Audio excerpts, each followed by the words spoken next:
Sa Iglesia ng Diyos, ang ating pananalig, kung ang taong namatay ay isang taong matuwid, mahalaga sa Diyos yung kamatayan niya, kaluguran ng Diyos yun.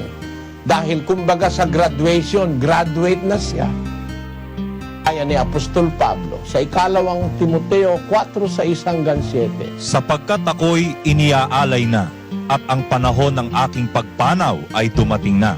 Nakipagbaka ako ng mabuting pakikipagbaka, natapos ko na ang aking takbo, iningatan ko ang pananampalataya. Buhat ngayon ay natataan sa akin ang putong na katwiran na ibibigay sa akin ng Panginoon na tapat na hukom sa araw na yaon, at hindi lamang sa akin, kundi sa lahat din naman ng mga naghahangad sa kanyang pagpapakita. At graduate ka nun. Kumbaga, meron ka ng diploma, meron ka pang toga.